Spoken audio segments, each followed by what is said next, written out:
Technically, he could be coming around this way. So if I leave a single stack over here, he might try to come kill it. I'll keep it closer to this army just in case we see the army from him come like from here. I have no idea where his army is. So what are we trying to get out of this war, actually? Remember that monsters get negative 100 relations modifier, so it's going to be hard to annex them.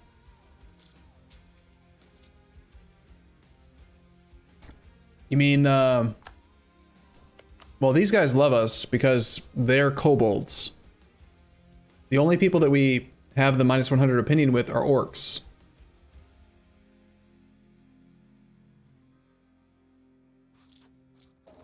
So... kobolds are monstrous too.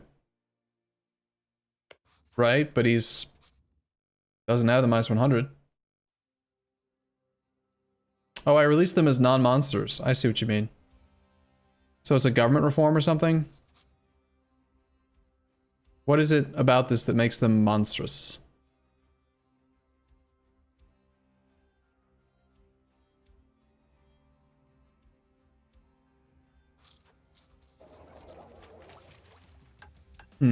Yes, domestic kobolds, basically.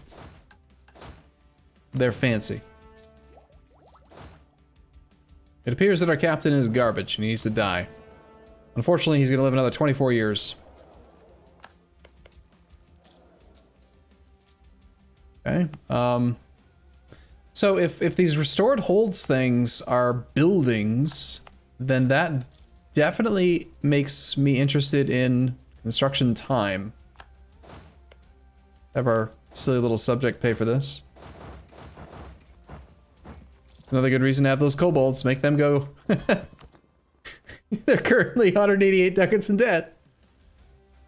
We'll make them pay for this fort. Triggered modifiers? Monstrous nation? Ah, okay. One of the following must be true.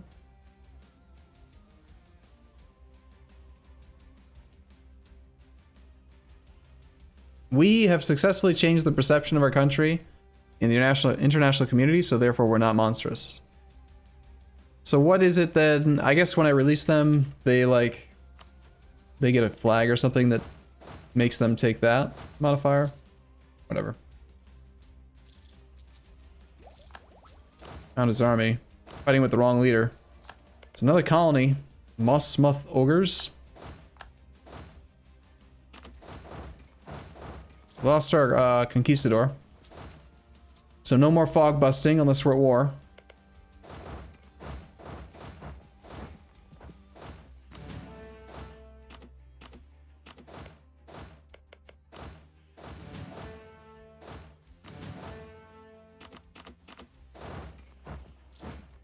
Do the peace maybe? Yeah, we're at 100%. I guess there's really no reason to go fight him. Well, there is. A little tiny bit of army tradition, a little tiny bit of prestige. Why are we so negative on prestige? Our devotion is at 0? Oh, yeah. So... yeah.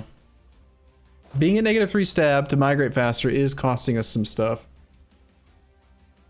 We should probably boost this back up before we try to take tech. We gotta. Not gonna get any cheaper than this. Unless we somehow find like a stability cost advisor, but...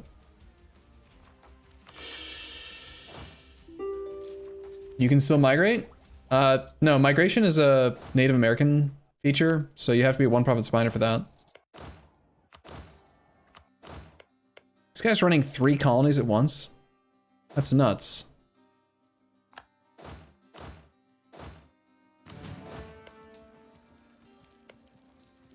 How on earth can he afford that? There's no way he can afford that.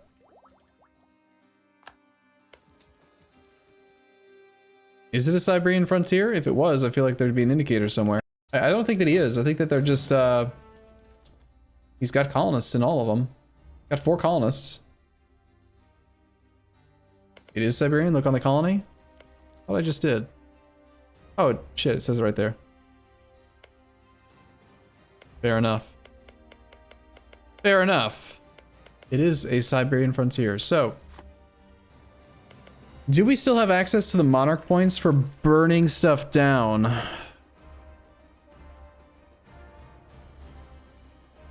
Deepening the capital, restore Serpent's Veil irrigation, racial stuff. I don't see it.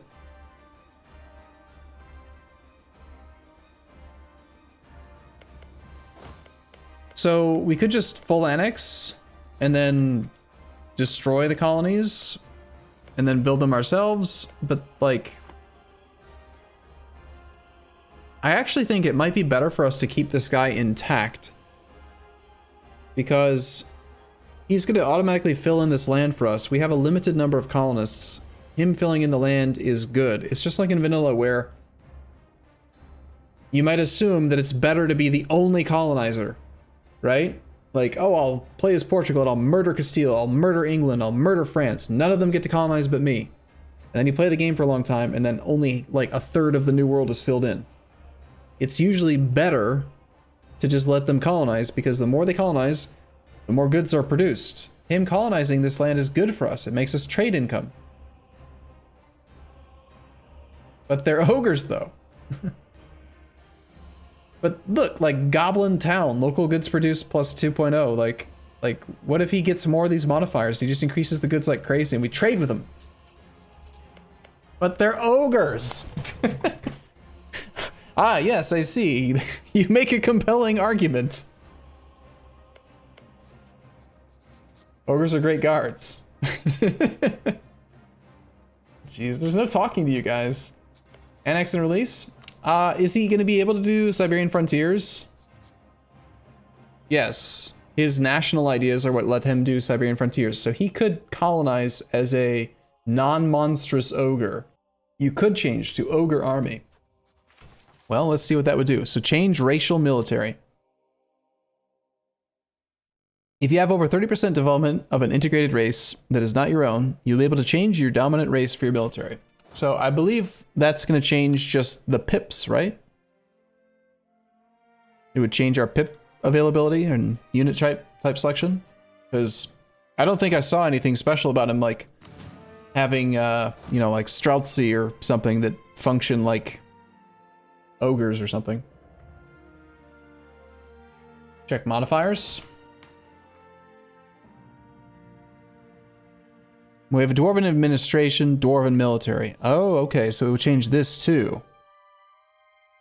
Manpower recovery speed, sailors, siege ability, movement speed, shock damage and fire damage received, artillery bonus versus fort. It'd be great if you could see what the numbers are before making the change. Like, how do we have any idea what the ogres have? I would expect that the ogres have like monstrous modifiers to infantry. I bet that they basically turn the infantry into big, tanky, strong units or something. But, yeah, I mean, we could do it, but I don't think we're going to. My main goal for this war was just to, like, tap him for money. I just want money. And, like, you know, the normal things you would take from a neighbor. Money, war power, trade power, war reps. Dominate this node, collect all the trade income. I'm seriously leaning towards leaving him intact for now. Because if I take over, if I full annex him, right, I could start the colony here, and then we have an adjacency, so then I could full annex him. I could make him into a subject.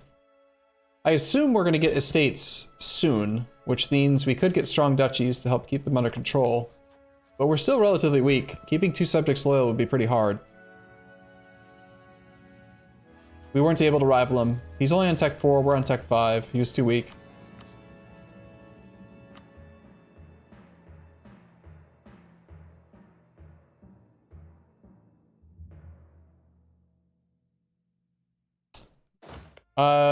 Yeah, I mean, we could wait till he gets close to completing them. They grow pretty slowly, though. I'm just gonna let him colonize. I want him to fill in this area for us. We'll conquer him again next time.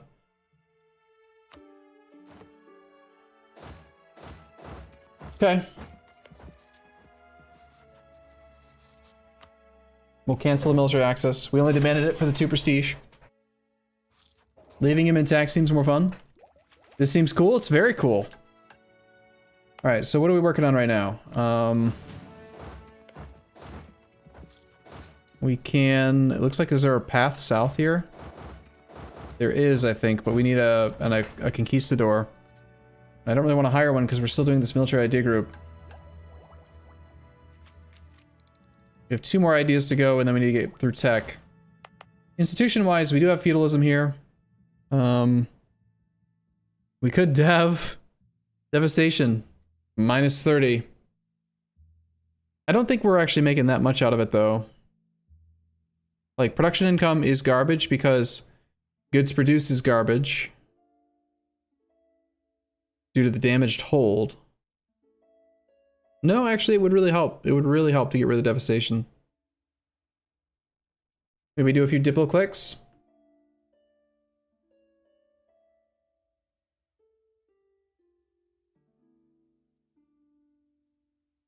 Wait for the restoration of the hold before deving. It is pretty close to being done. Sure, we can wait. I've been persuaded. Alright, let's come this way. Cancel military access soon.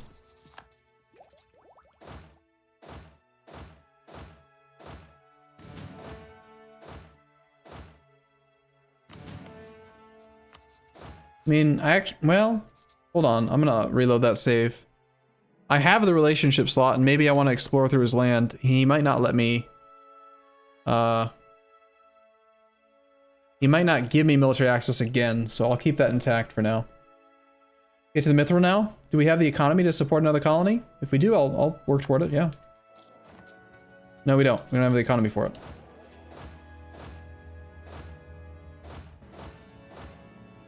At least not in my opinion.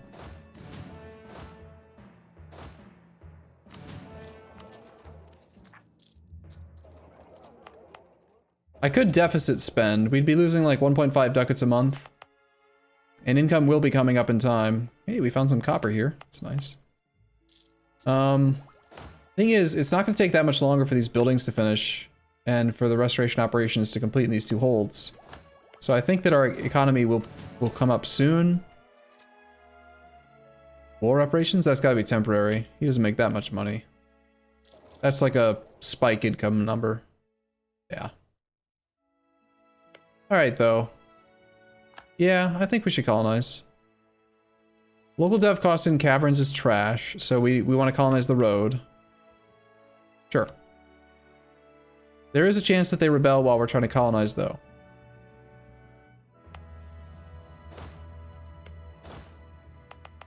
Because there's people there.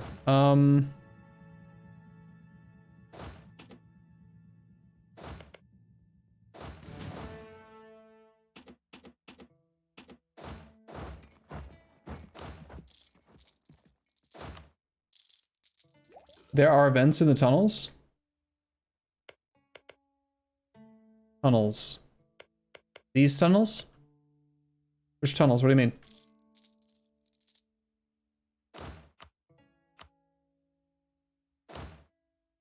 Okay, I'm gonna get morale up.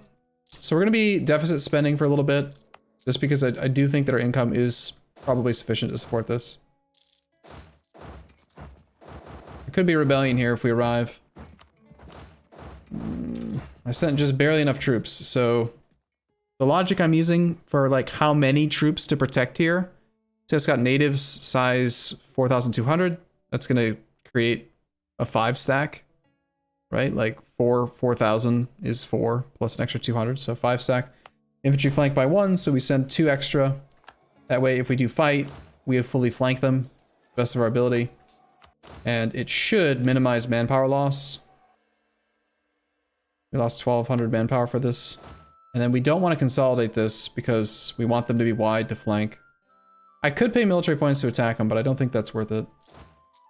Removes the Orcish minority and gain more devastation in the capital, which is this the last of them? Good riddance. Orcs are gone. Orcs be gone. If you have an uncolonized cavern next to a colonized road, it's possible to get an event where orcs attack you from the uncolonized caverns. Interesting.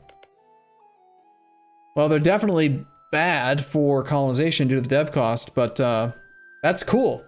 I can't stress enough how cool that is. That's cool. It's well made, right? Like it's logical that you want to fill in the road and then you don't want to do these and then it causes events to happen. That's cool. Well done. I approve. I'm kind of tempted to hire a general just so we have two. It's annoying that I can't make my adventurer, my heir, into a guy. My dude into a dude. Restoration of Almaras. Okay, fantastic. We've restored it. Gain prestige. Nice. It is now a dig level 1, surface level hold. Dev cost -10, goods produced. State maintenance goes up. Defensiveness goes up by 5. It is a Dwarven majority of population, which increases local goods produced, local production efficiency, and local construction time. There are still some filthy orcs here. And the malice is just straight up gone. Alright, it's cool. Build a fort in the capital as soon as this is done. It'll cover all of this land. We do need 2 forts if we're trying to get army tradition, following vanilla math. Restored our capital. Okay. Dig level 2. Dev cost -50.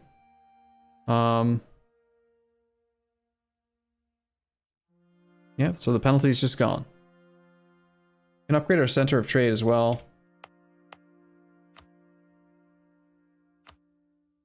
It is another -5% dev cost. It's a lot of money though. I need the money for the fort probably.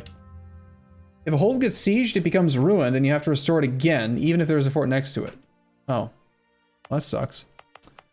Well, all the more reason for us to protect our lands like you would normally play. Let's make sure we build a regular fort here. Kind of expensive due to inflation, but I can't buy that down right now. Can we go deeper though? Yes, I believe we can. Okay, this one we still need to full core. I didn't need to full core the capital because of it being our capital. It looks like that's the cheapest it's really going to get here, so...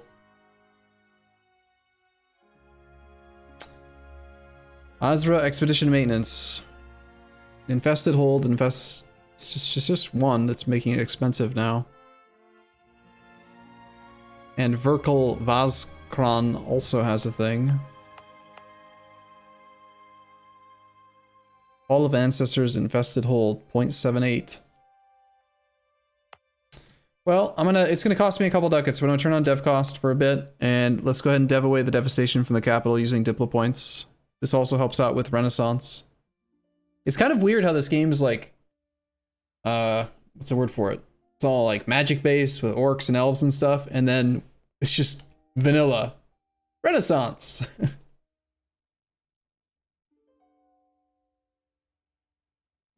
That part feels kind of out of place, but 3 dev clicks to get the capital full is gonna be great. And Renaissance is at 18%.